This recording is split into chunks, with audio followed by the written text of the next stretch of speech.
Hola amigos y amigas de la literatura clásica, esto es Classic Book Eaters con Miss Maupassant, así que yo debo ser Miss Maupassant.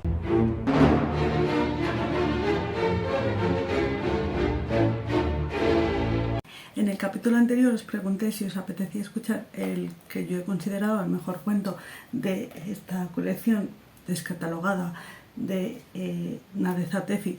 Solo quedan en circulación 2 ediciones, no se va a volver a editar porque Nevsky Prospekt está fuera de servicio.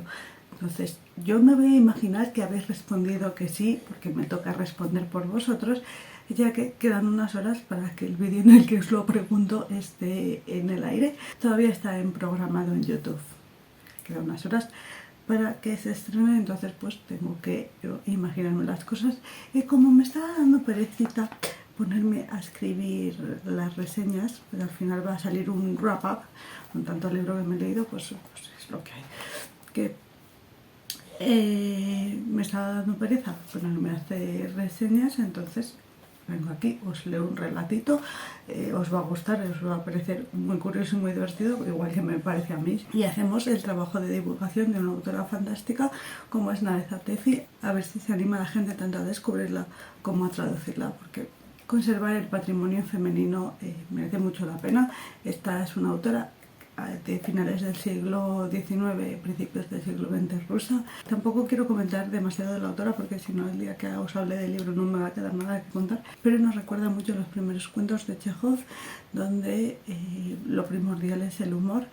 Es una suerte del Mundo Today aquí en España o de Onion en los Estados Unidos, donde se satiriza el mundo por medio del humor.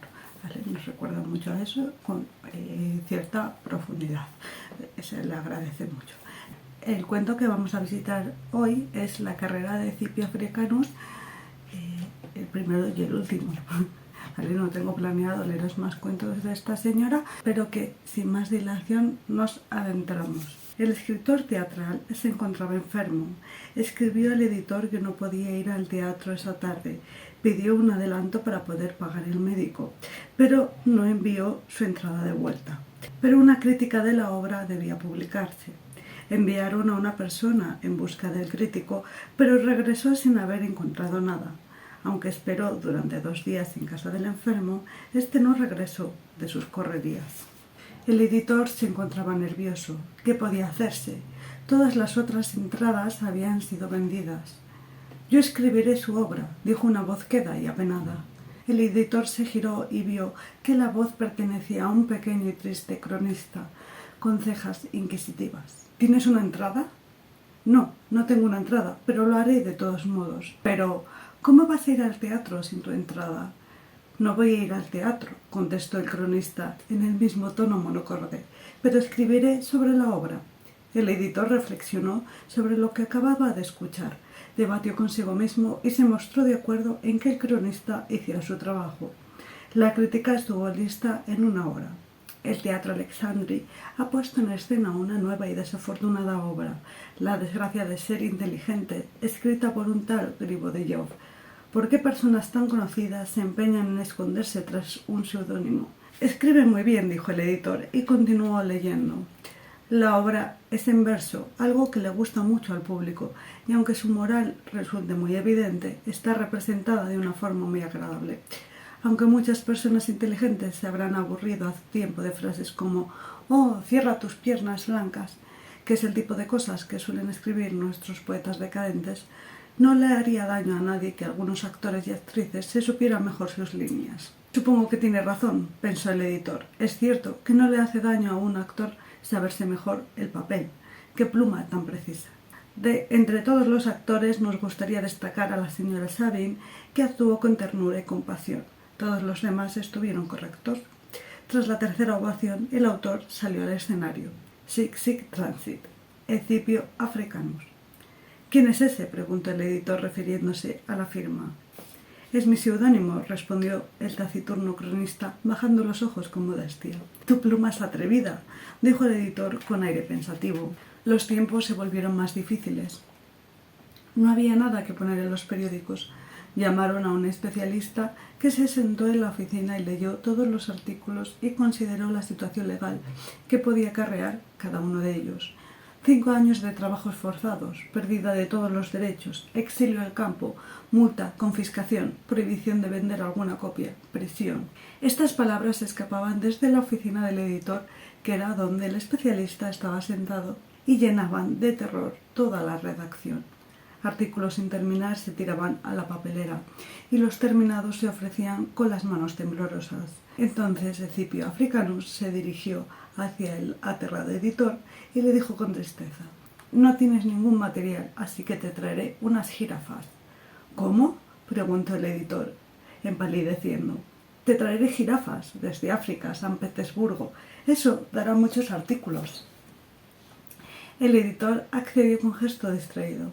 Al día siguiente apareció un interesante artículo en el periódico sobre un importante personaje africano que había regalado a un importante personaje de San Petersburgo 4 jirafas, las cuales habían sido enviadas desde África hasta San Petersburgo, conducidas sobre tierra firme.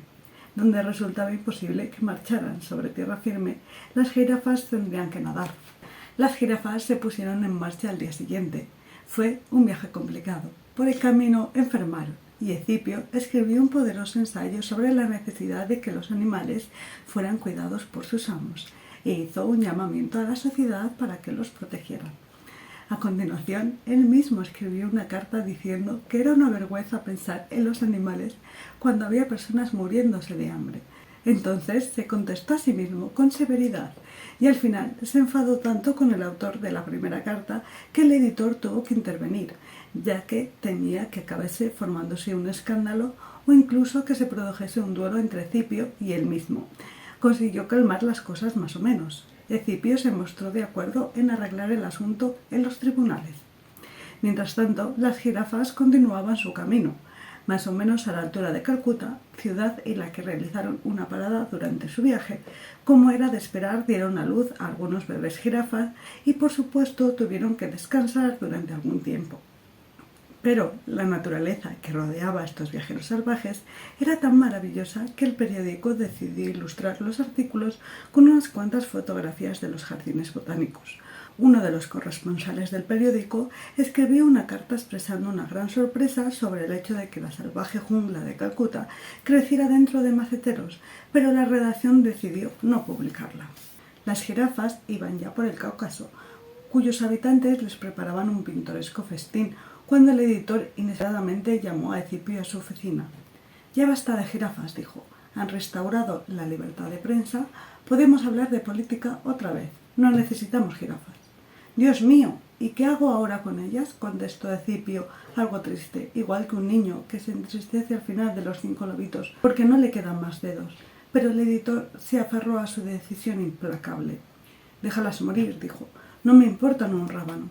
Y las jirafas murieron en Orenburg, y hasta allí llegaron. No se permitía a los periodistas entrar en el Parlamento,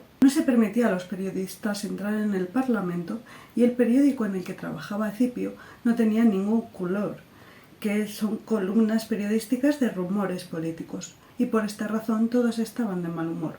Escipio escribió telegramas desde Londres, París y Berlín, en los que informaba a sus lectores de las noticias más terribles, para refutarlas en la siguiente edición de la manera más enfática, tras haber comprobado sus fuentes. Pero todavía necesitaban un couleur, columna periodística de rumores políticos, vuelvo a repetir. «Escipio Africanus», imploró el editor, «tal vez exista alguna manera en la que usted pudiera...». «Claro que puedo. ¿Qué es un couleur? No es más que una nota sobre alguien que se dedica a la política, ¿no? Eso es fácil». Al día siguiente, un couleur apareció en el periódico.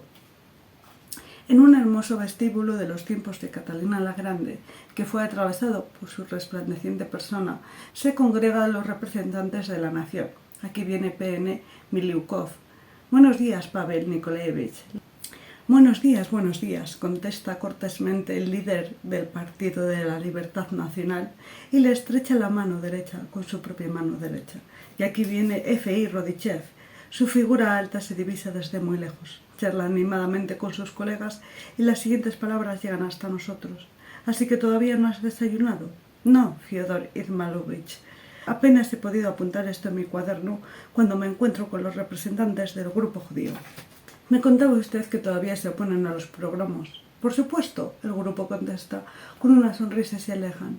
Se espera una reunión complicada y Maklakov, Vasily Alexeyevich, un apuesto caballero de pelo oscuro, se frota las manos. Tras una corta conversación con los socialdemócratas, nos hemos convencido de que se encuentran de acuerdo por entero con el Partido Socialdemócrata. A continuación, se ha escuchado una discusión acalorada en polaco entre dos miembros del grupo polaco que discuten entre sí. En lo más alejado del vestíbulo, de pie, cerca de una de las columnas, está Wuczkov. ¿Y qué piensa usted, Alexander Ivanovich, sobre el partido de los cadetes? Wuczkov sonríe y hace un gesto vago. Los campesinos hablan acaloradamente a la entrada del corredor sobre la reforma agraria. Cerca del buffet, Puriskevich está comiendo arenques. Es un miembro del bloque conservador. Tiene que hacerse ya, tiene que hacerse de inmediato, dicen los dos campesinos. Así es como me dijeron que debía escribir un culot, aseguró Escipio con aquella tristeza que lo caracterizaba.